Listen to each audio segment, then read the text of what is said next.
time for Black Rabbit Brotherhood Part 2. If you're having trouble with this fight, I'm going to show you it's not as scary as you think. It is a little more annoying, but the enemies are also more abusable in this fight. I will once again go over some tactics and explain the mechanics of this fight, how to deal with new attacks, and some new tips, and then show you the full fight at the end. Use the chapters to skip ahead if you're not interested in my tactics and just want to see the full fight. As always, since I'm on New Game Plus, I will cripple my gear for the full fight so you can see how doable this fight is. If you know what you're doing, this fight is a lot of fun. This fight is mostly the same but with a few twists. You fight the 3 siblings first. Once you kill 2 siblings, the eldest will appear. All 3 siblings have the same moves, except now they will interrupt you and have added status effects on their weapons. They will take turns being aggressive. Lure the aggressive one away from the others so that it's almost a one-on-one fight. They start talking and buffing their weapons when it's their turn to fight. The interrupt and status effects are annoying and it makes them a little more dangerous. But their damage is just as pathetic as before. The eldest brother will always be the most dangerous. As always, fight defensively. Remember, most of their attacks are long combos. Once their combo ends, it's your turn to fight back. Follow this formula and you'll win in no time. You can't control the order in which the siblings become aggressive, so just roll with the punches. The other 2 siblings can interrupt you by throwing daggers, smoke bombs, or puppet string to pull you away from the fight.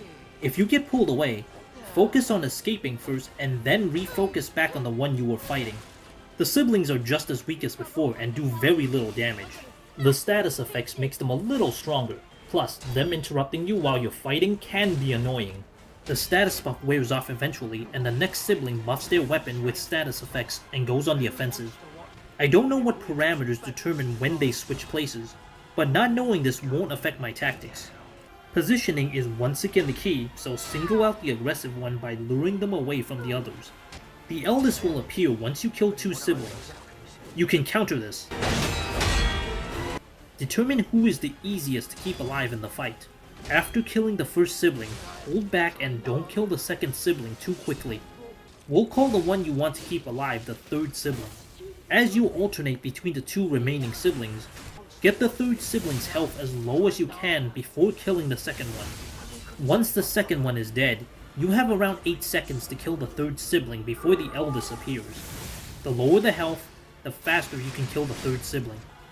If the 3rd sibling is near death, but the second sibling still has tons of health, just defend and don't fight back to keep the 3rd sibling alive. Eventually, they will switch and you can kill the second sibling, then kill the 3rd and you'll be able to fight the eldest one-on-one. This is my kill order of 1st, 2nd, and 3rd. Feel free to do it your way if you don't agree, just as long as you kill them. I kill the youngest first. Acid is the worst. Decay hurts you and slowly drains your weapon durability, forcing you to repair more. The Battle Maniac with his fire is the second worst. Overheat can damage you, but you can negate overheat faster by dodging and rolling. 3rd is the Eccentric with his electric shock that does more damage, I think? I honestly don't know or care. That's how little I'm concerned about the Eccentric. He's the easiest to keep alive for me. When his health is at a certain point, don't fight back and just keep blocking and deflecting until the next sibling buffs their weapon and attacks you. Watch his health so you don't accidentally kill him too soon. If you want to learn how to deal with the 3 siblings' attacks, check the previous guide.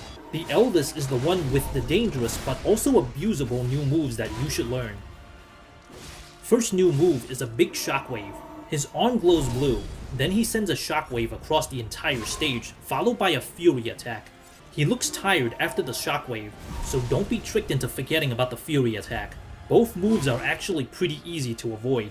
The shockwave has tons of range and coverage, but the garbage bags and pillars in the arena can block it. In addition, you can dodge through, perfect guard, and other creative ways to avoid it. Feel free to experiment. The fury attack follow-up has a limited range. If you can't perfect guard, just move back and it won't reach you. It sounds dangerous, but it's not bad. The next new move is a variation of his long combo. This move is both dangerous and a blessing. It's a 7-hit combo that always ends with a fury attack. Remember this pose. His arm is behind his body, and his sword shakes just before he attacks. The fourth hit comes very quickly after the third hit. Why is this move a blessing? The reach is limited.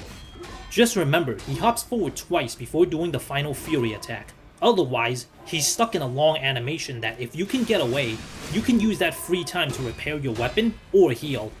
It gets better. After the Fury attack, he is tired and has to catch his breath, leaving him completely vulnerable.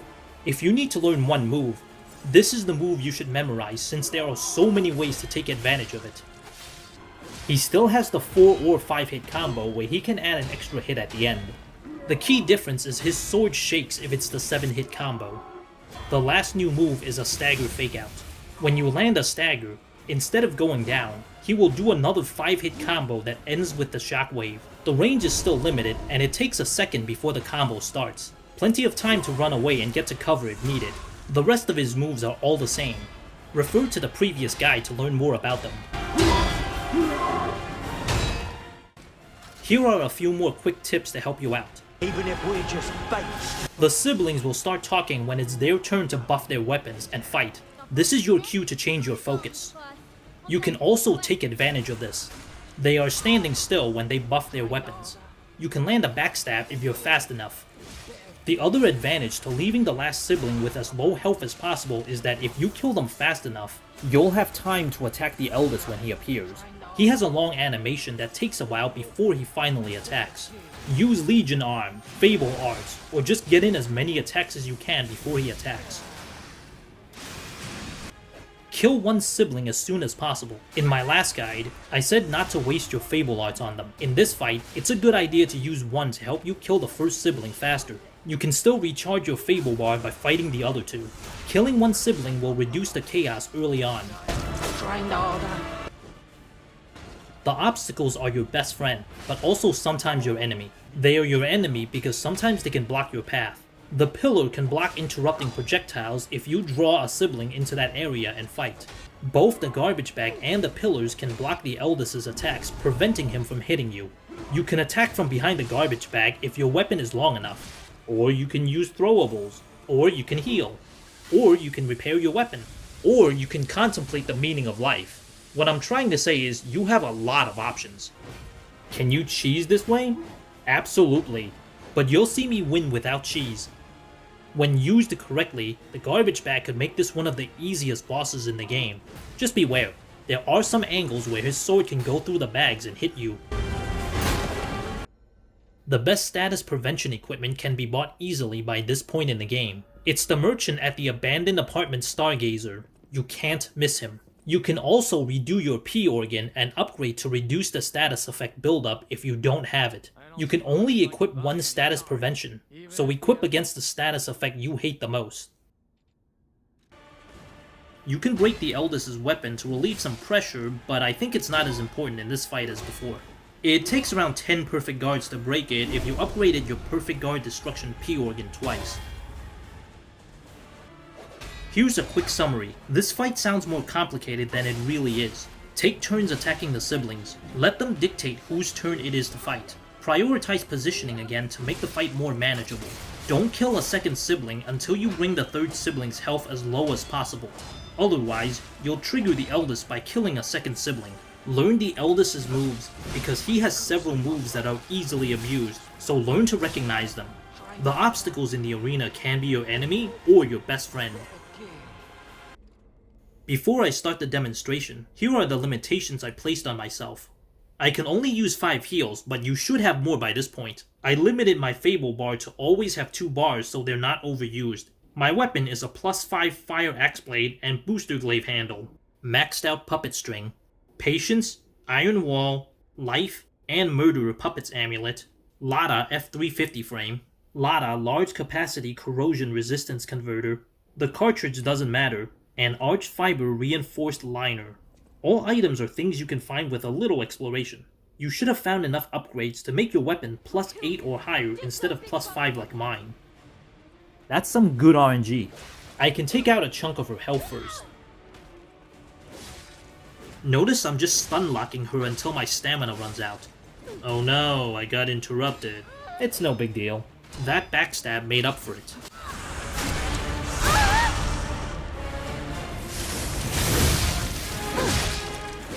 Stun locked again. I mentioned in the previous guide how easy it is to stun lock them. This is the perfect example.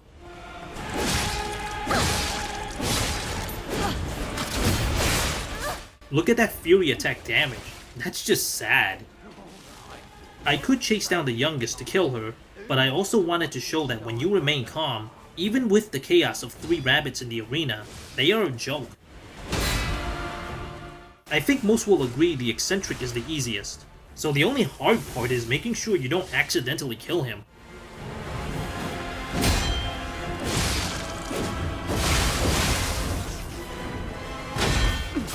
Got pulled away by the puppet string. I need to escape and regain control of the fight.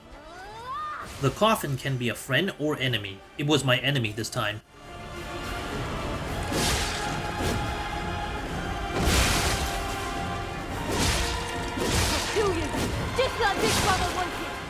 Wow, I am getting really lucky with the RNG. The fight is less chaotic with only 2.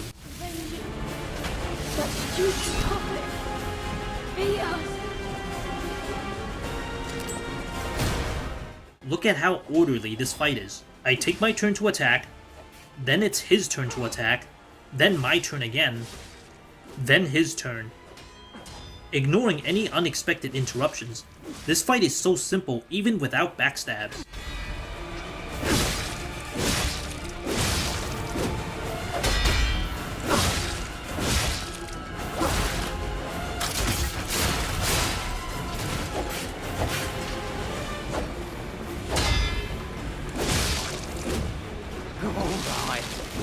There you go. Free backstab while they're buffing their weapons with status effects.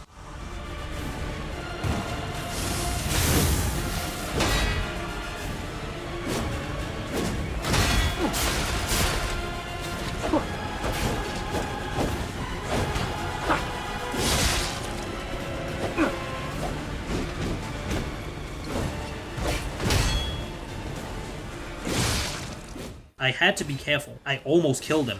I stopped just before they changed the aggro again. This is for my brother. I'm gonna rip your heart out.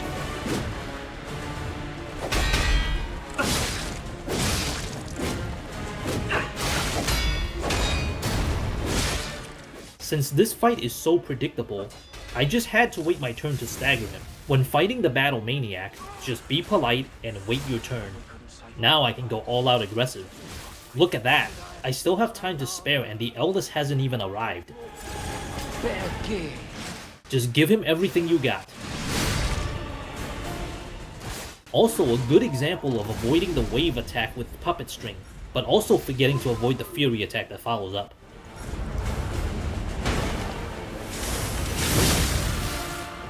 That was the 7-hit combo.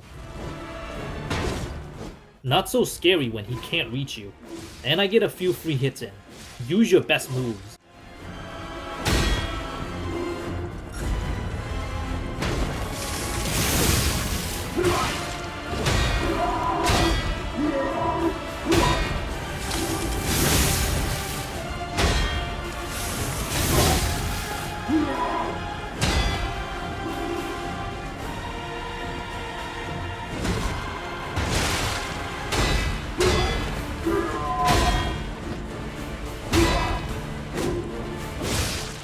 I tried to look cool with the puppet string, but I was too slow, and bad timing on the heal. I should mention this is my Transformers animated Optimus Prime build. It's based on his rocket axe and grappling hook. None of them are essential for this fight. Use whatever works for you.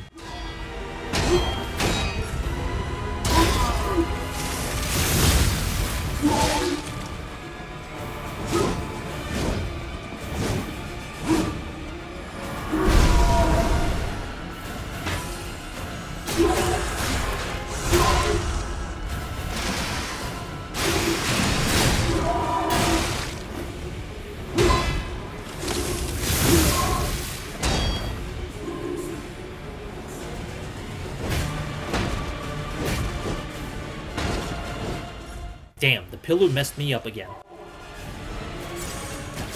I didn't even notice he was 1 hit from death, or I wouldn't have bothered with that 5th heal. That's it. Being calm and knowing when to attack and counterattack, plus a little strategic thinking, will make this fight a breeze. So that should cover 2 of the worst fights in the game for some folks. I hope I was able to show you that the Black Rabbit Brotherhood fights are overhyped. Some good observation and strategic planning is all you need. Good luck.